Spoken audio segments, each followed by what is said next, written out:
ijoro ryatowe igihugu kiryamye Mariya na Yosefu basa bari maso bareza akana kaje kava mu ijuru kaje kava mu ijuru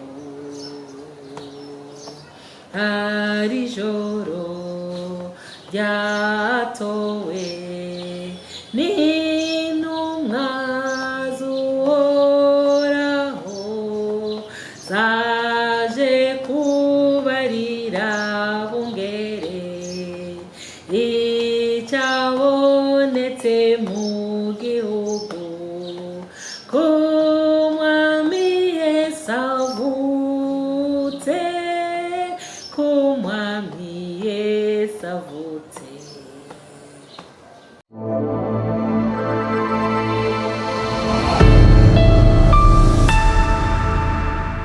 Abakunzi ba Action Vibes TV, iteka ryawe, iteka ryanje, iteka ryacu, Noheli nziza. Ni cya kiganiro c'ijambo ry'Imana, turi mu bihe bya Noheli, turi mu bihe twibuka ivuka ry'umucunguzi wacu Yesu Kristo. Nico gituma naho akajwi atari kirenga nihaye urusha ndubahuka ndaririmba, ariko n'umunezero iyo nibutse ku mwami yatuvukiye, iyo nibutse yuko twatowe kugira ngo ducungurwe, kugira ngo twatewe iryo teka ryo kuba abana b'Imana, iryo teka ryo kuba baraganwa na Kristo, mba numva umutima wanje wuzuye ishimwe, sinoreka kumunezerwa. Rero turacari muri bihe bya Noheli, turacari muri bya bihe nyene twibuka ivuka ry'umucunguzi wacu, ari naco gituma mwumvise natanguje akaririmbo ka Noheli. Rero turabandanya n'ijambo ry'Imana ntabarambiriye, dusoma mu gitabo ca Luka igice ca 2, turasoma guhera kuri 22 gushikana kuri 25. Haravuga ngo oya murantunga, ahubwo ndahera ku ka 25 shikane ku ka 28. Haravuga ngo kandi muri Yerusalemu hari umuntu witwa Simeyoni, yari umuntu agororotse kandi yubaha Imana, yari arorereye uguhumurizwa kw'Abisirayeli. Mpwemu yera yari kuri we, yari yarabwiwe na mpwemu yera yuko atazopfa atarabona Kristo umwami Imana.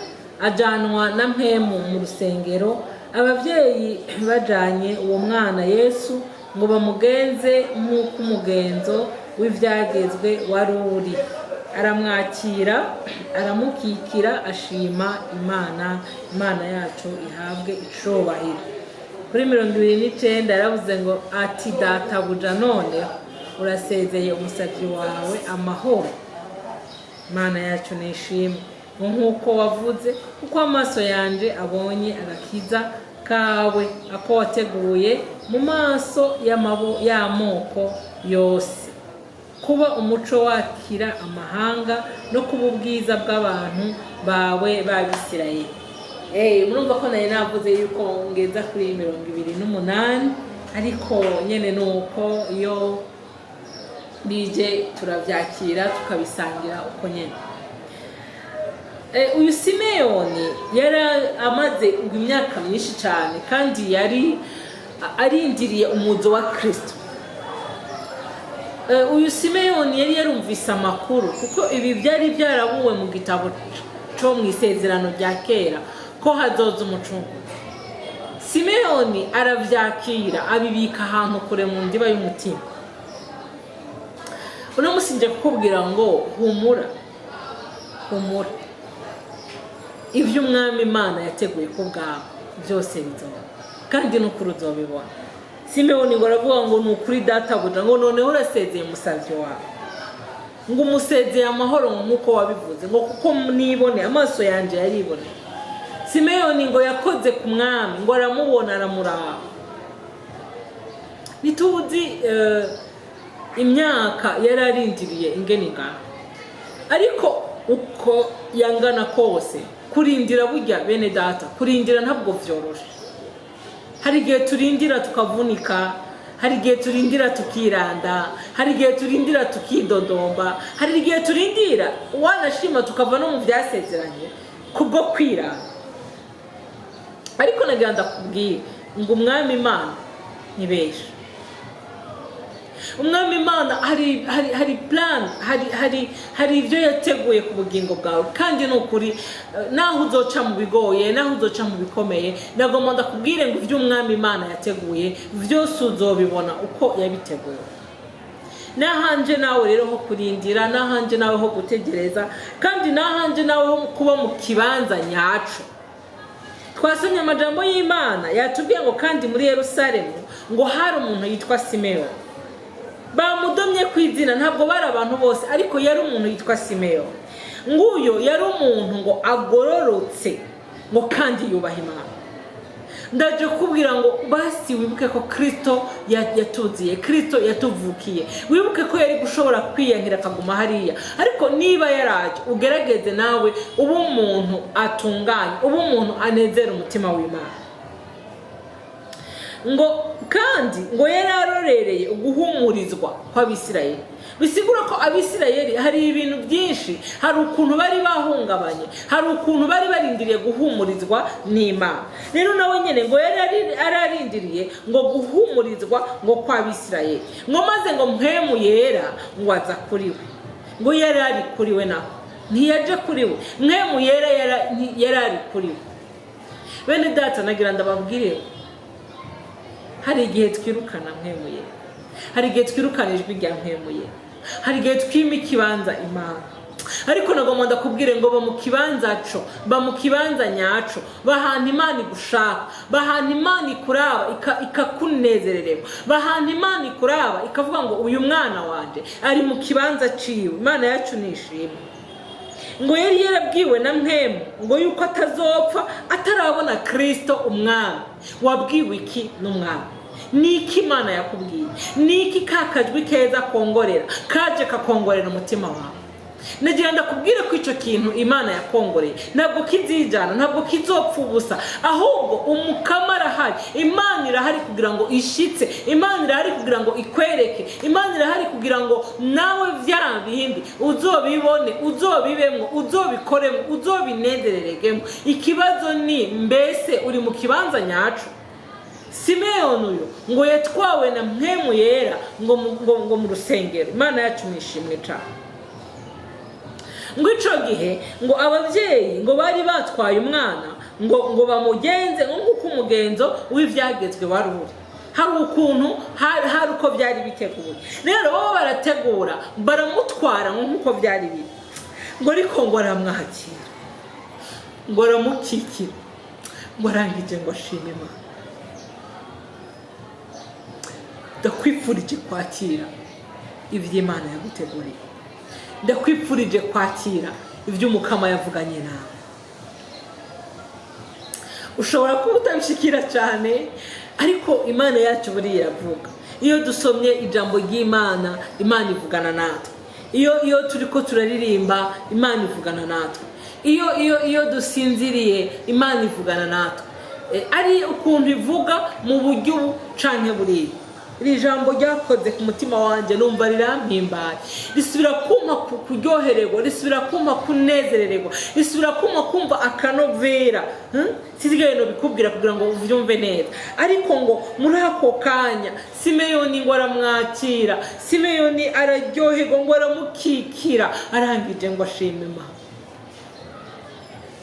Ndagomba muri ibi bihe bya Noheli, muri ibi bihe twibuka kuvuka ku mucunguzi wacu Yesu Kristo, nkuko Simeyoni yamwakiriye, nkuko Simeyoni yamukikiriye, nawe ndakwifuriza ngo ukikire ivyo umukama yaguteguriye. Ndakwifuriza ngo ukikire bya bindi warurindiriye igihe kinini cyane. ukikire bya bindi wari warumvise, kwa kundi Simeyoni yari yarumvise yuko umucunguzi azobaho, yuko umucunguzi azoza, yuko Kristo ariho. Nanje ndaje kukubwira ngo ndipfuza yuko wokikira ivyasezeranywe n'Imana. Kibazo ni iki?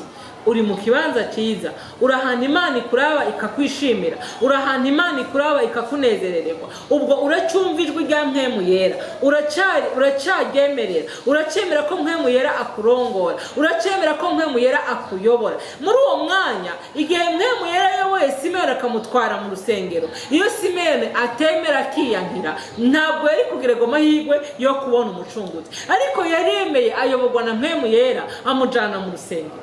Ndaje kubwira nshuti mukundwa ngo ikibazo si imyaka bimaze, ikibazo si uko ubona tanzira, ikibazo nuko ushobora kuba uri mu kibanza kitari cyo.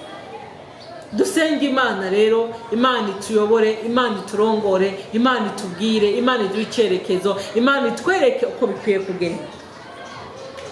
Simeyoni ngo aramwakira, arangije ngo ashima Imana.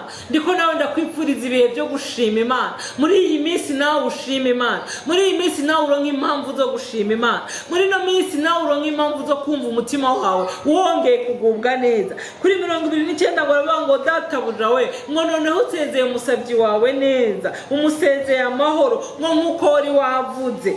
Haleluya. Ngo kuko amaso yanjye abonye agakiza kawe, ndashaka nawe ngo amaso yawe abone ubwiza bw'Imana. Yego niba uriho ni ku bwa Kristo, niba uyu mwaka wose umaze uri muzima, hari abacitse amaguru, hari abari mu bitaro, hari abapfuye bamaze gushira mu mwuka w'abazima, ariko njyewe nawe turiho, turi bazima, nibyo gushima Imana. Rero niba ariko bimeze, Imana yacu nishimwe, ariko kandi hari ibindi bintu Imana yoguha kubona, amaso yawe akongera akabona ineza y'Imana. Nje kukwifuriza kubona agakiza k'Uwiteka, nje kukwifuriza ngo Simeyoni aravuga ngo urakoze, ngo kubera ngo akore wagateguye ngo mu maso y'amoko yose, ngo kandi ngo kaba umuco ngo wakira amahanga, ngo no kuba ubwiza bw'abantu ngo bawe, ngo babisirayeli. Uyu munsi sabwa arabisirayeli babwirwa, uyu munsi ni jewe nawe turiko turabwigira ijambo ry'Imana, ni jewe narikuzaniye, ni jewe narisomye, ariko kandi ni nawe uzoryumva. Hari agakiza twahawe, hari agakiza twagabiwe. Ndakwipfuriza kukabamwo pleinement, ndakwifuriza kukabamwo kuzuye, ndakwifuriza kukabamwo umusesekara, ndakwifuriza kukabamwo kose. Icyo nagira ndakubwire nuko umukiza wacu ntabesha. Indirimbo twahereye ko yavuze ngo hari ijoro, ngo hari ijoro ngo ryatowe. Imana yacu nishimwe. Ushobora kuba uri mu ijoro runaka, ijoro risigura ibintu byinshi. Ushobora kuba uri mu ijoro ry'ubuzima. Indirimbo yatubwiye ngo hari ijoro ryatowe, ngo igihugu ngo cari kiryamye, ngo Mariya na Yosefu basa bonyene babiri, ngo nibo bari maso, ngo bareza akana ngo kaje kava mu ijoro. Rero nawe urashobora kuba uri mu ijoro ryawe, urashobora kuba uri mu ijoro, urashobora ijoro ry'ubukene, ijoro ry'ubutayu, ijoro ry'ugupfisha, ijoro ry'ubugaragwa runaka, ijoro ry'ugutagwa, ijoro ry'ugukumirwa. Ariko mva nkubwiye, hari akana katuvukiye. Haleluya.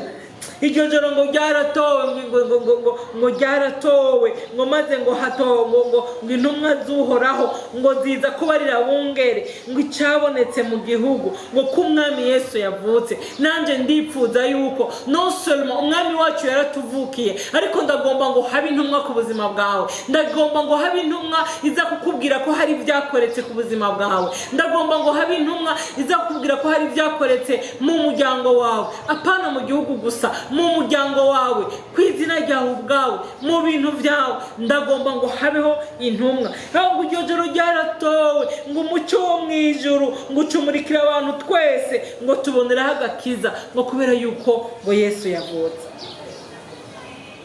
Iri joro ryatowe, natwe nituririmbe, dufatane nabo mu ijuru, kuvuza impundu z'uwo mwana. Haleluya mukiza, haleluya haleluya mukiza. Oh mwami Yesu turagushima ko watuvukiye, turagushima ko wemeye guca bugufi ugaca mu mwana w'umuntu ukaza wambaye ishusho ry'abantu kugira ngo uyu munsi tube dufite impamvu nyinshi zo kuririmba.